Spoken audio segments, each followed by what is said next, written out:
د تحریک خلاف روچت شي بیا ډېر قدر پیدا شي پوهېږئ پې هېڅ شی نه تپوس انچاني کړی تپوس خو چې کله د دې مشن خلاف روچت شي نو هغه بل صاحب بیا پړه کې وایي چې دا خو چونکې ما ته یو پاټی کې یو بل قسم را سیوا شو او راشه دې زما دفاع کوي چې ګورې بل ورځ ولا دواړه داسې تپس ول کړي تصویرې ویستي بیا دې زړه سره را جوخ نیولي پوه شوی پې او بیا ولا چې کوم دی خصوصي پوسټ یې ورته جاري کړي د هغه د ځان نه ړخه شي ما دا برکت ته تحریک لبیک ونه تا ته چا قیام نه اچوله پوهېږه دې باندې دا برکت دی د تحریک چې تاله بیا هم دومره مقام درکړه د تحریک د خاطر ډېر ازلي دشمنان د یو بل دوستان جوړ شوي پوهېږئ پې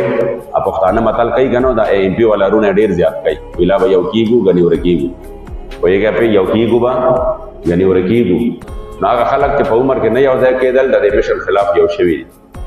شاید په زړه کې دا وایي چې زمونږ یو کېدو سره بس صورتحال جوړ شي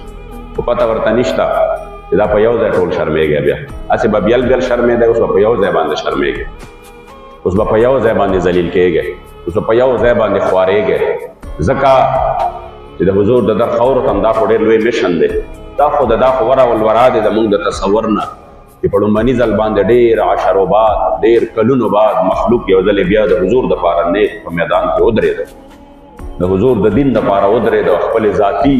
مفاداتو له علت یې ورکړې پاټو له علت یې ورکړې یاری دوستی یې پرېښودې شاګردی یې پرېښودې استاذی یې پرېښودې همدارنګې رور د رور نه جدا شو پلار د زوی نه جدا شو شاګرد د استاد نه جدا شو هېڅ قسمه چا څه پروا ونه ساتله پروا یې د دې وساتله چې زه د مکې نه ګمبد خضرا دپاره ودرېږم او په دې وطن کې چې چا د حضور د دین دشمنۍ کړي دي بس زه د هغې خلاف ودرېږم او که زما ورسره هر څوک شامل دي زه دا پروا نه ساتم دا په لومړني ځل باندې یو داسې یو بیا ته د هغې په مخالفت کې محض د دنیا دپاره محض د دنیا دپاره صرف د دنیاوي عزت دپاره صرف اور صرف د دنیاوي عزت دپاره مخامخ اسم نشتا یو فاسق فاجر چې کلمه نه ورځي هغه قائد ملت اسلامیه دی بل طرف ته یو عاشق د حضور فنا فی خاتم النبیین د حضور په عشق او محبت کې فنا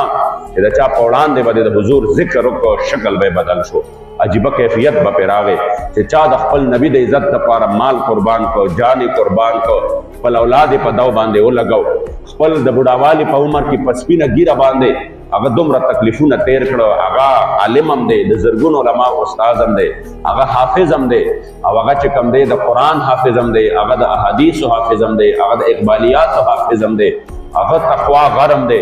هغه چې کوم دی د سخا غر هم دی